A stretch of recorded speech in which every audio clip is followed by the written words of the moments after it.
እና ስለ ሪፎርሙ ይሄ ነው ማለት የሚችለው። ክቡር ፊልድ ማርሻል ምናልባት ከሪፎርም ጋር ተያይዘው ያነሱት በርከት ያሉ ሀሳቦች አሉ። እንደው እነዚህ ካልን በኋላ ኢትዮጵያ እንግዲህ ባለፉት ዓመታት በከባድ ፈተና ውስጥ እንደነበረች ነው የሚገለጸው። መቼም በዚህ ረገድ የመከላከያ ሰራዊታችን ደግሞ ሀገር እንድትጸና እየከፈለ ያለው መስዋዕትነት አለና እየሰራ ያለው ሀገር የመጠበቅ ስራው እንዴት ነው የሚመለከቱት የሚለው ነገር አሁን ምን አለ መሰለህ፣ ሰው በየብሔሩ እንዲያስብ ረጅም ጊዜ ስራ ተሰርቷል። እንደ ኢትዮጵያ ማሰብ ተዳክሟል። የብሔር አመለካከት የጋራ የሆነው ነገር እንዳይታይ እያደረገ ነው እና አብዛኛው ፖለቲከኛ እንደዛ ነው የሚያስበው። አብዛኛው ሰው ድሮ በየብሔር የለኝም የሚል የነበረው ሁሉ ብሔርተኛ ሆነ። አንዳንድ ሰዎች የምናውቃቸው አሉ፣ በጣም ምርጥ ኢትዮጵያዊ የሚመስሉን እና እውነቱን ነው አገሩን ወዶ ነው ምንለው የነበረ እና ባንዲራ ተጠቅልሎ የምናየው የነበረ ሁሉ ብሔርተኛ ሆነ። ብሔርተኛ መሆኑ ባልከፋ፣ ብሔርተኛ መሆኑ ባይከፋ እና ብሔርተኝነቱን በውይይት በመነጋገር የሚያጋጩ ነገሮችን እየፈታ አብረን ኑር በሚል እሳቤ በመሃሉ ያለውን ቅራኔ እያየ አንተም እውነት አለ አንተም እውነት አለ አንተ እዚህ ጋር ተሳስተሃል ምናምን እያለ የሚያቀራርብ አይነት ፖለቲከኛ ጠፋ። ሁሉም መለጠጥ ነው የሆነው። አንዱ ፕሮብለም ይሄ ነው የተፈጠረው። ኢህአዴግ ስልጣን ላይ ያለ አስተሳሰቡ ነበረ፣ ራሱ ኢህአዴግ የፈጠረው ነው። ኢህአዴግ ምን አደረገ? በጉልበት ነው የተቆጣጠረው። ቀጥቅጦ ነው የተቆጣጠረው። ግን ቀጥቅጦ ደግሞ ማቆም አልቻለም። ፈነዳና ኢህአዴግ ራሱ ቦታውን አጣ። የኢህአዴግ አያያዝም ትክክል አልነበረም። ብዙ ብሔሮች ናቸው ያኮረፉት ኢህአዴግ ላይ፣ ሁሉም ማለት ይቻላል። በቁጥር አነስተኛ እስከሆኑ ብሔሮች ድረስ ደስተኛ አልነበሩም። ሲዳማን ብትወስድ፣ ወላይታን ብትወስድ፣ ሶማሌን ብትወስድ፣ አፋር ብትወስድ፣ ኦሮሞና አማራ ከመጀመሪያው እና ይሄንን በጉልበት ነው ያስተዳደረው። በጉልበት እና በጣም ጸረ ዲሞክራሲ በሆነ መንገድ ነው የያዘው። ያን ጊዜ እንደዛ ባይሆንና አሁን እንዳልኩ ብሔሮችን እያማከሩ የብሔሮቹ ችግር የተፈታ ቢሄድ ኖሮ ኢህአዴግ በዛ አይነት ሁኔታ በአንድ ጊዜ አጥለቅላቂ የሆነ የህዝብ አመጽ አይመጣበትም ነበር። ይሄ መሰረታዊ ነገር ነው። በመሰረታዊ ኢህአዴግ ስህተት ይሄ ነው። ለምሳሌ የሶማሌ ክልል ሲጅ ተደርጎ ኢንተርናሽናል ኮሚኒቲ እንዳያውቀው ተደርጎ ኤንጂኦ እንዳይገባ ተደርጎ ተከቦ ይቀጠቀጥ ነበር።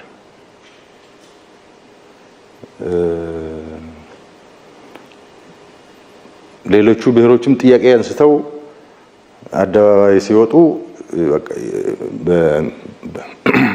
በኃይል ነው የሚቆጣጠር የነበረው ማለት ነው። በዛ ላይ ደግሞ የተጠቃሚነት ችግርም ነበር። እየተዘረፍኩ ነው የሚሉ ነበር፣ እያገኘሁ አይደሉም የሚሉ ነበር እና ይሄ እዛ የነበረ ነው። እሱ በህዝባዊ አመጽ ተቀየረ። እሱ ከተቀየረ በኋላ ያ የነበረው የብሔር አስተሳሰብ ሰርጾ ስለቆየ ህዝብ ውስጥ በአጭር ጊዜ ለማስተካከልም ስለማይቻል በጣም ነው የቀጠለው። ሁሉም ስልጣን መያዝ ይፈልጋል። እዚህ ስልጣን መያዝ ሲፈልግ ደግሞ የራሱ ብሔር እንዲይዝ ይፈልጋል። በትብብርም አይደለም፣ ስልጣን መያዝ ይፈልጋል፣ ግን ደግሞ የራሱ ብሔር እንዲይዝ ይፈልጋል። ይሄ ብሔርተኝነቱ ያመጣው ችግር ነው። ማንም ይሁን ማንም ብቁ የሆነ ያስተዳድረን ማለት እየቀረ ነው የመጣው። ለምሳሌ ኦሮሞ ያሉ ፖለቲከኞች 50 ዓመት ታግለን እኛ ወደ ስልጣን መምጣት ሲገባን በአቋራጭ የሆነ ኃይል መጣ ይላል። አማራው ደግሞ አማራ አካባቢ ያለው ብሔርተኛ ደግሞ ታሪካዊ ዙፋኔ ይላል። ትግራይ ያሉ ደግሞ ታግለን ደርግን ጥለን ያ ሁሉ መስዋዕትነት ከፍለን እንደገና መባረር የለብንም እና ወደ ቦታችን መመለስ አለብን ይላል። ይሄ ነው አንዱ ችግር የሚመስለኝ ማለት ነው። ሁለተኛው ችግር እንትን የለም። ይሄ በኢትዮጵያ ደረጃ በውይይት ነገር መፍታት እንደ ባህልም እንደ ታሪክም የለም። አንተም ይሄን ውሰድ እኔም ይሄን ልውሰድ ብለህ በቀላሉ ተነጋግረህ በዊን ዊን አፕሮች ዋናውን ፒክቸር አይተህ የመሄድ ልማድ የለም። ኃይለኝነት ነው ያለው። ኃይለኝነት፣ ጠመንጃነት ነው ያለው እና ስለዚህ ፍላጎትህን በኃይል ለማሳካት የመፈለግ ቴንደንሲው አድጓል። ስለዚህ ለውጡን ሁሉም ደግፎት የጎደለውን ነገር ሞልቶ ይዞ ይሄዳል ተብሎ ሲጠበቅ ሁሉም የየራሱን ጽንፍ ነው የወሰደው። በዚህ ምክንያት የሀገራችን ጸጥታ ጥሩ አልነበረም። መጀመሪያ የቲፒኤልኤፍ የወሰደው እርምጃ ጥሩ አልነበረም።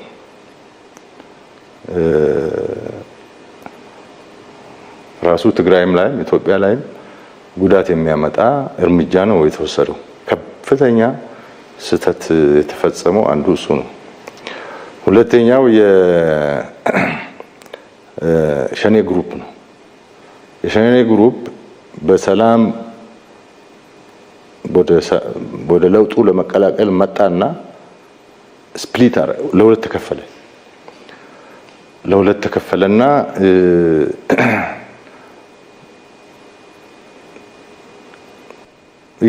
እየተመጋገበ ቆይቶ ግን ለሁለት ተከፈለ እና አንዱ ክፋይ ወደ ጫካ ሄደ፣ አንዱ አዲስ አበባ ቀረ። እየቆየ ሲሄድ ደግሞ የአማራ ብሔርተኛና ጽንፈኛ አካባቢ ደግሞ 4 ኪሎ ይገባናል የሚል ጀመረ እና 4 ኪሎ ለመግባት ደግሞ መንግስትን ማጥላላት በህዝቡ ዘንድ መንግስት ተቀባይነት እንዳያገኝ በሚል ከፍተኛ የሆኑ ወንጀሎች ሰራ። ነገ በደንብ በታሪክ ተሰንዶ ይወጣል። ማለት ስራ ወንጀል ነው የተሰራው። ከዛ ያ ወንጀል ሄዶ ደግሞ ወደ ጉልበት እና የክልል መንግስትን በኃይል መቀየርና ከዛ የኃይል አሰባስቦ ደግሞ ፌደራል መንግስት ለማፍረስ የሚል ነገር መጣ።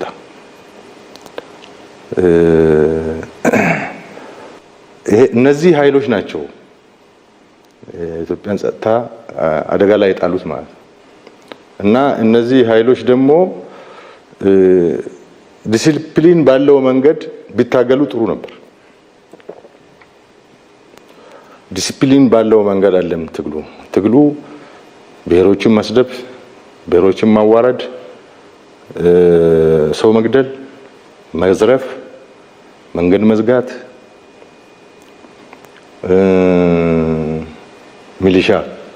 ሚሊሻ ማጥቃት፣ ሚሊሻ ካጣ የሚሊሻ ቤተሰብ ማጥቃት፣ የህዝብ ንብረት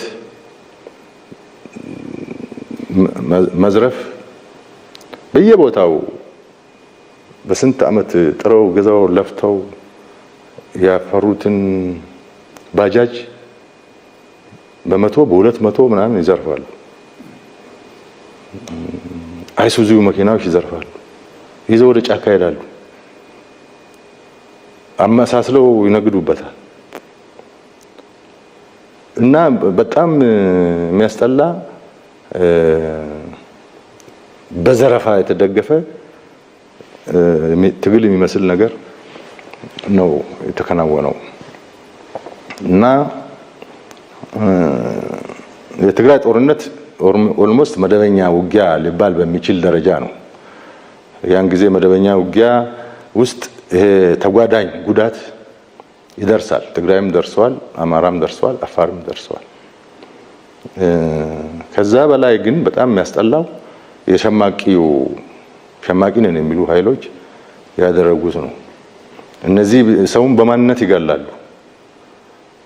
ሰው ገለው መንግስት ገደለ ያሰኛሉ። ከፍተኛ የሆነ ጋጠወጥ የሆነ የሚዲያ ሳፖርት አላቸው። ስለዚህ ምንድነው የሆነ ያለው? ኢትዮጵያ የማፍረስ ዝንባሌው አድጓል። በቃ ለኢትዮጵያ ማሰቀረ ሁሉም ራሱን እያሰበ የራሱን የእግር ጫማ ብቻ እያየ ኢትዮጵያን የሚያወድም የሚያዳክም እርስ በራስ የሚያበላላ እንትን ውስጥ ነው የገባው። ትንሽ ከመጀመሪያው ጀምሮ አዲሱ መንግስት ወደ ስልጣን ሲመጣ ትንሽ ከፈት ያደረገ ነገር አለ። ያው ኢህአዴግ አበላሽቷል ተብሏል። ህዝቡ ኢህአዴግን ቀይረው ኢህአዴግ ሲሰራ የነበረውን መድገም የለብንም፣ ዲሞክራሲ ድባቡ ሰፋ ማድረግ አለብን የተባለ ጊዜ በጣም ለጸረ ዲሞክራሲ እና ለስርዓተ አልበኝነት የሚደረግ በዛ እና ይሄ በመሆኑ ምክንያት ትንሽ የኢትዮጵያ ጸጥታ በዚህ 3-4 ዓመት ጥሩ አልከረመም። መከላከያ ሰራዊት እንግዲህ በአዲሱ ዶክትሪን የኢትዮጵያ ሉዓላዊነት ምሽግ የሚል ነገር ነው ያለው። የኢትዮጵያ ሉዓላዊነት ምሽግ፣ የኢትዮጵያ አንድነት ምሽግ፣ የኢትዮጵያ ህዝቦች ምሽግ፣ የሁሉም ህዝቦች ምሽግ የሚል ነገር አለ። እኛ ዝም ካል ይሄ ሀገር ብትንትኑ ነው የሚወጣ የነበረው። ዝም ብንል ወይ ወደ ሆነ ብንወግን ብትንትኑ ነው የሚወጣ። ምናልባትም ከሶሪያ በላይም ሊሆን ይችላል። መከላከያ ዝም ቢል አይኑ እያየ አገርን ጠብቅ ተብሎ ቃል ኪዳን ገብቶ የሰለጠነ የታጠቀ የተደራጀ ኃይል ይሄንን ቁጭ ብሎ ዝም ብሎ የሚያይ ከሆነ የዚህ ሀገር ዕጣ ፈንታ ዛሬ እኔና አንተ ቁጭ ብለን እዚህ እንደምናወራው ላይሆን ይችላል። ቅድም እንዳልኩ በብሔር ስለሚያስብ የብሔር ጽንፈኝነት ስለጎላ ሁሉም እኔ የምጠቀመው ስልጣን ሲይዝ ብቻ ነው የሚል አስተሳሰብ ስላደገ እና ሁሉም በያለበት ተኳሽ ነው። መከላከያ ሰራዊት በዚህን ጊዜ ምን ያደርጋል? ምንም ቻንስ የለውም። ወይ ተበትኖ ወደ የእንትኑ መሄድ ነው፣ ወደ የብሔሩ ሄዶ የኢትዮጵያን መፍረስ ማፋጠን ነው ያለው አንዱ ቻንስ ይሄ ነው። ሁለተኛ ቻንስ ደግሞ ይሄን ጽንፈኝነት በመዋጋት ያለው መንግስት እያቻቻለና እያስታረቀ በህዝቡ እስኪሰክን እስኪነጋገር ምቹ ሁኔታ እየፈጠረ እንዲሄድ እድል መስጠት ያስፈልጋል የሚል አቋም ነው ያለን። እኛ ወደ ጽንፈኝነቱ ጎራ ተበትነን ከገባን አንድ ደቂቃ ትቆይም እቺ ሀገር። አገሪቷ ከፈረሰች ፈርሳ እንኳን በሰላም መለያየት ቢኖር ጥሩ ነበር። ፈርሳም በሰላም መለያየት የለም እና ሲቪል ወር ነው የሚኖር እና በዚህን ጊዜ መከላከያ ሰራዊት የኢትዮጵያ ሉዓላዊነት የመጨረሻ ምሽግ፣ የኢትዮጵያ አንድነት ዋስትና፣ የኢትዮጵያ ሕዝቦች ጠበቃ፣ ገለልተኛ፣ የታጠቀ የተደራጀ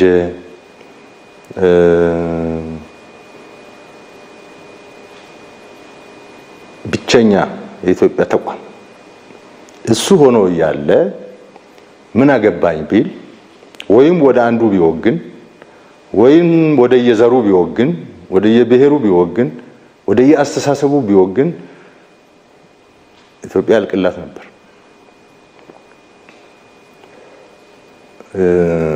ታስታውሳለህ? የሊቢያ መንግስት አፈራረሱ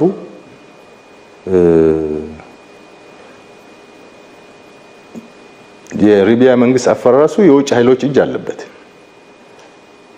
ጋዳፊ የሚባል ሰይጣን ጸረ ዲሞክራሲ ማየት የለብንም የሚል ማዕት ነው የነበረው በአፍሪካም በዓለምም። አፍሪካውያን እንኳን ኢንፍሉዌንስ ተደርገው ነው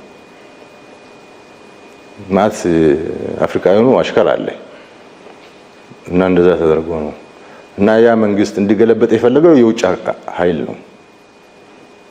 ከዛ ውስጡ አንጃዎች ተፈጠሩ። አንጃዎች ተፈጠሩ፣ ሰውየውንም ገደሉት፣ መንግስት ፈረሰ። ከፈረሰ በኋላ እስካሁን ጦርነት ነው ያለው። እስካሁን የተረጋጋ መንግስት የለም። እንደዛ አይነት ሁኔታ ሊከተል ይችላል ኢትዮጵያ ውስጥ። ምን ኢትዮጵያ እኮ የተለየ የዓለም ከዓለም ማህበረሰብ የተለየ አይደለም። ኢትዮጵያ ከሊቢያ ህዝብ የተለየ አይደለም። ከተሳሳትክ ነው። እንደ ሶሪያን የመሰለ በጣም ጠንካራ መንግስት የነበረው አገር በጣም ጥንታዊ አገር ነው። ለምሳሌ ኢትዮጵያ ጥንታዊት ናት፣ ምናምን ስንት ሺህ ዘመን ያላት ናት። የጥንት ስልጣኔ ባለቤት ናት፣ ጸረ ቅኝ ግዛት ናት ምናምን እንላለን። የሶሪያ መንግስት እኮ ጠንካራ መንግስት፣ ጠንካራ ጥንታዊ የሃይማኖት ምንጭ የነበረ አገር ነው። እንዴት እንደተበታተነ ያው ይታወቃል።